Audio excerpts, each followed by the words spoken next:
Bienvenue sur le podcast de la paye facile.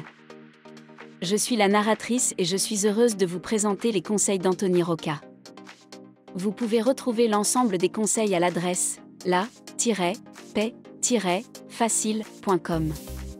Vous pouvez aussi vous inscrire à la newsletter. La newsletter par mail vous offre tous les jours des conseils et des offres promotionnelles. Sans plus tarder, voici le sujet du jour. Comment se former à la paix ?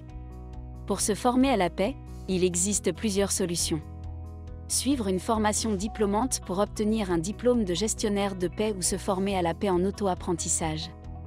Dans les deux cas, vous aurez besoin de cours de paix de qualité. Pourquoi vous former à la paix ? Les personnes qui cherchent à se former à la paix veulent soit devenir gestionnaire de paix et faire de la paix au quotidien, soit renforcer leurs compétences pour mieux se vendre ou avoir des missions diversifiées dans leur entreprise. Dans les deux cas, ils ont raison de chercher à se former à la gestion de la paix, car la mission paix demande des compétences techniques importantes. Qu'est-ce qu'il faut apprendre pour faire de la paix ? Pour faire de la paix, vous devez apprendre plusieurs notions techniques et apprendre à maîtriser un logiciel de paix. Dans cet ordre. Concrètement, vous devez apprendre à maîtriser le cycle de paix. 1. Identifier les variables de paix et les récolter. 2. Intégrer les éléments variables dans le salaire brut.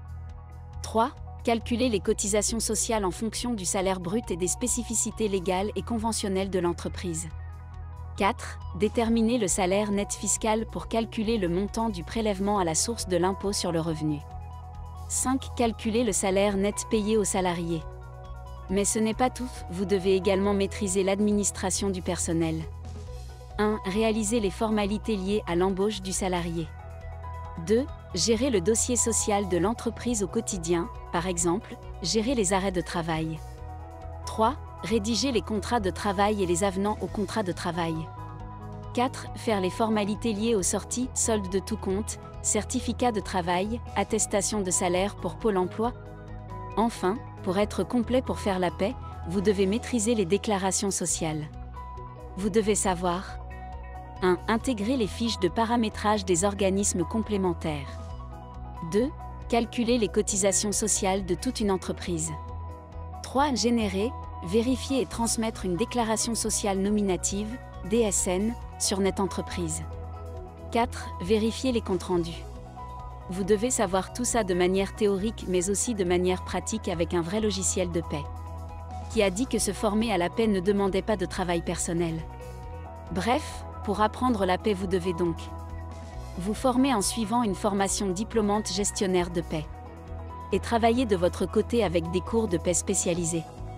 Quelle formation suivre pour se former à la paix ? Pour apprendre la paix, vous devez choisir une formation gestionnaire de paix et tant qu'à faire autant vous former à la paix en suivant une formation qui mène au diplôme. Alors, vous avez comme choix intéressant le titre professionnel gestionnaire de paix. Ce titre pro est géré par le ministère du Travail. Ce TP mène à l'emploi, même si le programme ne colle pas à la réalité du métier de gestionnaire de paix. Ou bien la licence professionnelle paix. L'intérêt de la licence pro, c'est qu'elle se fait en alternance. Du coup, au sortir de la formation, vous avez un diplôme reconnu et de l'expérience à faire valoir. Avec ces deux options, vous devez avoir le temps de vous former. On va dire que ces options correspondent plus aux personnes qui veulent devenir gestionnaires de paix dans le cadre d'une reconversion professionnelle. Parce qu'il existe l'option qui consiste à se former à la paix par soi-même. Se former à la paix tout seul. Il est possible d'apprendre la paix en auto-apprentissage. Mais sachez que cette option est à réserver à celles et ceux qui n'ont pas besoin d'un diplôme. Par exemple, vous êtes comptable ou assistant RH et vous avez besoin d'apprendre la paix pour évoluer dans votre entreprise ou dans votre carrière. Ou bien à ceux qui ont beaucoup d'autodiscipline. Si vous ne savez pas suivre un planning et vous astreindre à travailler même quand vous n'avez pas envie, laissez tomber. En tout cas, si vous pensez que vous pouvez réussir par vous-même, alors voici comment faire pour vous former à la paix. Vous devez établir un planning de travail pour suivre un programme bien précis et être régulier dans votre travail. Cette méthode fonctionne même si vous suivez une formation paix en centre de formation. Le planning de travail idéal pour suivre une formation à la gestion de la paix. Idéalement, vous devez couper votre apprentissage en deux grandes phases. Une phase théorique et une phase pratique sur le logiciel de paix. La première phase de la formation est une phase pendant laquelle vous allez faire beaucoup de théorie. Vous devez apprendre les notions de paie et les mettre en pratique à la main. Parce que même si la paie se fait via un logiciel de paie, vous devez maîtriser tous les calculs. Concernant le planning de travail d'apprentissage, ce dernier dépend de vos objectifs et de vos disponibilités. Je vous conseille de consacrer au minimum 1 heure par jour à la théorie. Comprendre la théorie de la paie. Pour bien comprendre la théorie en paie, vous devez lire les cours et ensuite faire des bulletins de paie de A à Z. C'est important de travailler sur des bulletins de paie pour bien vous former à la paie car il vous faut bien intégrer qu'en gestion de la paie tout est lié. Ensuite, une fois que vous savez comment fonctionne un bulletin de paie, vous devez mettre la théorie en pratique. Comment se former à la pratique de la paie? Il faut savoir que le gestionnaire de paie travaille au quotidien sur un logiciel de paie.